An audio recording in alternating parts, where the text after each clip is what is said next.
ఇప్పుడు రేవంత్ రెడ్డి ప్రభుత్వం బాగానే ఉంది, కానీ కొద్దిగా హైడ్రా ఇది కొద్దిగా తగ్గించుకుంటే, ఎందుకంటే లేని వాళ్ళు కూడా ఇల్లు కూల కొడుతున్నాడు, వాళ్ళు పేదవాళ్ళు మొత్తం రోడ్డు మీద పడుతున్నారు. అది కొద్దిగానే అంటే హైడ్రా ఉండాలా వద్దా? హైడ్రా ఉండకూడదండి, పేదవాళ్ళు రోడ్డు మీద పడిపోతున్నారు. అంటే హైడ్రా ఒక పేదవాళ్ళ సంగతి పక్కన పెడదాం కాసేపు.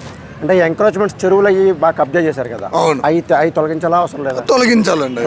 అంటే హైడ్రా మంచి పని చేస్తున్నట్టు, మంచి పని చేస్తుంది, కానీ ఇక్కడ పేదవాళ్ళు కూడా ఇల్లు కట్టుకున్నాయి కూడా కూల్చుతారు. అంటే పేదవాళ్ళు ఏడ బతుకుతారండి. అంటే వాళ్ళకి ఏదన్నా వేరే చాట ఏదన్నా ఇల్లులు ఇస్తే, అప్పుడు కేసీఆర్ కట్టించినవి ఉన్నాయి కదా, అవి ఇల్లులు ఇస్తే బాగుండదు. శంకరపల్లి అటు ఉన్నాయి కదా అవుట్స్కట్ లో, అవి ఇస్తే బాగుండదు నాకు అనిపిస్తుంది. మూసీ నది ప్రక్షాళన అంటున్నారు కదా, అది చేస్తే హైదరాబాద్కి చాలా పేరు వస్తుంది.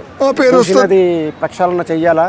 అక్కడ ఇల్లులు తొలగించి వాళ్ళని వేరే చోట ఇచ్చి చేయడానికి మీకు ఓకేనా లేదా? ఓకే అంటే అట్లా తొలగిస్తారు సార్, అంత కుటుంబాలు ఉన్నాయి కదా అక్కడ, ఇంకాడ మరి ఆ రెండు చేయకుండా సాధ్యం కాదు కదా. అక్కడ ఉన్న ఆక్రమించిన ఇల్లులన్నీ తొలగిస్తే వాళ్ళకి ఎక్కడన్నా మళ్ళీ మంచి ఏరియాలో ఇస్తే బాగుంటుందండి. మరి అది చేయకుండా జరగదు కదా. అవును, ఒకవేళ ముసీనది చేసినా కూడా మంచి ఏరియాలో ఇస్తే వాళ్ళకి బాగుంటుందండి. ఎందుకంటే పేదవాళ్ళు కదండి, ఎవరైనా వెళ్ళేటప్పుడు ఎవరు తీసుకెళ్లారు కదండి ఆస్తులు.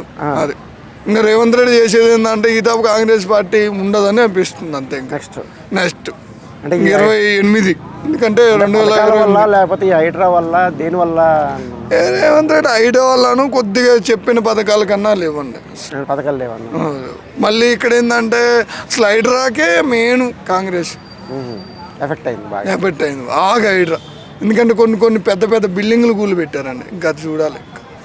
ఇప్పుడు నెక్స్ట్ మళ్ళీ అంటే ఒకవేళ కాంగ్రెస్ రాదు అంటున్నారు, ఎవరు వస్తారు? బీజేపీయా బీఆర్ఎస్? మన కేసీఆర్ అన్న పక్కా ఈ తప్ప. అంటే మరి బీజేపీ కూడా ఒక ఏపీ నుంచి కొట్టుకుని వస్తుంది కదా, కొట్టుకుంటూ వచ్చినా కూడా ఈ తప్ప మళ్ళీ కేసీఆర్ ఇక్కడ కేసీఆర్ వచ్చిందంటే ఇంకా రేవంత్ రెడ్డిని. అంటే రేవంత్ రెడ్డిలో అది అస్సలు నచ్చిన పాయింట్ అంటే హైడ్రా ఒకటను మనిషిని ఏంటంటే వాళ్ళు నచ్చిన వాళ్ళకి ఇస్తున్నాడు.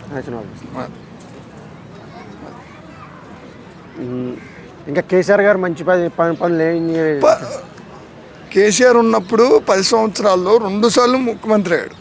ఆయన మళ్ళీ రోడ్లు కూడా నీట్గా ఉన్నాయి సార్. ఇప్పుడు కూడా హైదరాబాద్లో ఎక్కడున్నా వాన పడితే నీళ్ళు చూస్తున్నారు సార్ మీరు. అంతకుముందు ఇప్పుడు చూడండి, నేను అంటాను కాదు, నేను ఆంధ్రా అండి, నాకేం అవసరం, కానీ ఇక్కడ నీళ్ళు చూడండి సార్. అంతకుముందు ఉన్నదానికి ఇప్పుడు ఉన్నదానికి చూడండి మీరు ఎక్కడ. మరి ఇప్పుడు ఈ ఫ్రీ పథకాలన్నీ కేసీఆర్ గారు అయితే పెట్టరు, వేరే స్టైల్లో ఉంటుంది.